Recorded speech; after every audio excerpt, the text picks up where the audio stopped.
किसान साथियों नमस्कार, स्वागत है आपका हमारे YouTube channel agriculture point number 1 में। किसान साथियों, आज हम बात करेंगे कि गेहूं की फसल से अधिक पैदावार कैसे प्राप्त कर सकते हैं।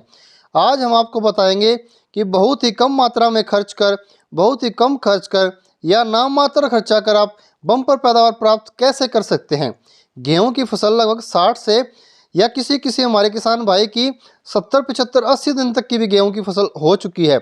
कम से कम 2 पानी तो तकरीबन सभी हमारे किसान भाइयों ने गेहूं की फसल में लगा दिए हैं। जितने भी खाद यानी यूरिया, सल्फर, जिंक अब गेहूं की फसल में जो है डालना चाहते थे वो आप डाल चुके हैं।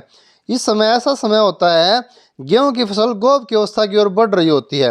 तो अब बात आती है कि इस समय ऐसा क्या करें जिससे कि बम्पर पैदावार प्राप्त हो सके। तो आइए जानते हैं। इससे पहले अगर आपने हमारे YouTube channel agriculture point number 1 को सब्सक्राइब नहीं किया है तो किसान साथियों सब्सक्राइब कर लीजिए। गेहूं की फसल की इस अवस्था में जब यह 60 दिन या इससे ज़्यादा की हो चुकी है तो यूरिया खेत में आपको नहीं डालना है। इस बात का विशेष ध्यान रखें, इस समय यूरिया डालने से फसल को कोई फ़ायदा नहीं होता, क्योंकि गेहूं की फसल को इस समय नाइट्रोजन की आवश्यकता नहीं होती। नाइट्रोजन की पूर्ति आप पहले कर चुके हैं। तो किसान साथियों, गेहूं की फसल में फ्लैग लीफ यानी कि झंडी पत्ती निकलने का समय आ गया है। तो इस समय आपको, जब आपकी फसल गोब की अवस्था में है, तो इस समय अच्छी पैदावार लेने के लिए आपको एक छिड़काव करना है जिसमें 1 kg NPK 05234 लेना है। NPK 05234 का प्रयोग करने का क्या कारण है इसके बारे में हम आपको बताएंगे।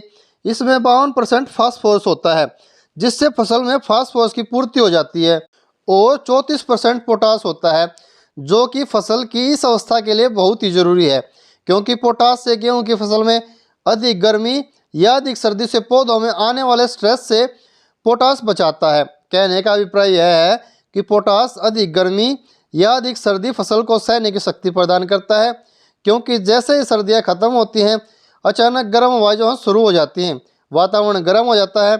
और ऐसा हम कई वर्षों से देखते आ रहे हैं कि जिस साल एकदम सर्दियाँ चली जाती हैं, अचानक से गर्मी शुरू हो जाती है तो तेज़ गर्म हवाएं चलने लगती हैं, उस साल गेहूँ का उत्पादन या पैदावार प्रति एकड़ कम देखने को मिलता है।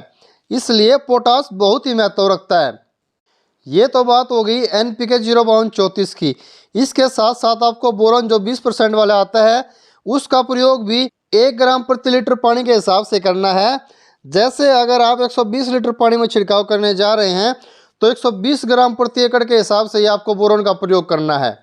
अब बात आती है कि बोरॉन का प्रयोग हमें क्यों करना है।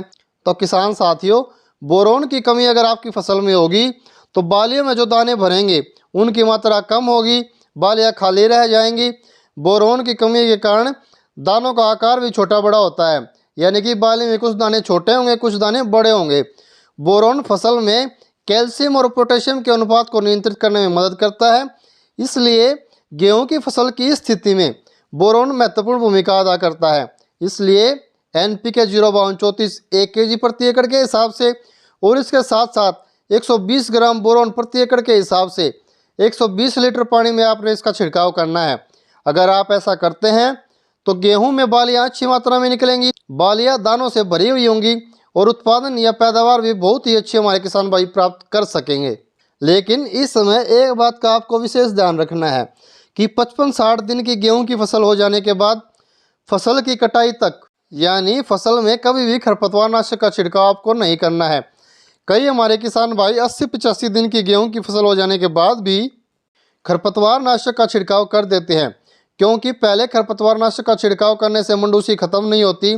तो कुछ हमारे किसान भाई दोबारा छिड़काव करते हैं, लेकिन हमारे किसानों को दोबारा जो है 60 दिन की फसल हो जाने के बाद खरपतवार नाशक का छिड़काव नहीं करना है, क्योंकि यह छिड़काव आपको फ़ायदा पहुँचाने की बजाय उल्टा नुकसान पहुँचाता है। इसलिए खरपतवार नाशक का छिड़काव दोबारा करने से बचें। अगर आपकी गेहूं की फसल 60 दिन या उससे ज़्यादा हो चुकी है तो खरपतवार नाशक का प्रयोग बिल्कुल भी ना करें। तो इस प्रकार हमारे किसान भाई गेहूं की फसल से अच्छी पैदावार प्राप्त कर सकते हैं। अगर आपको हमारा यह प्रयास अच्छा लगा, अगर आपको हमारी यह जानकारी पसंद आई तो वीडियो को लाइक कीजिए, चैनल को सब्सक्राइब कीजिए और बेल आइकन प्रेस कर लीजिए, जिससे खेतीबाड़ी से जुड़ी सही और सटीक जानकारी आपको समय समय पर मिलती रहे। नमस्कार।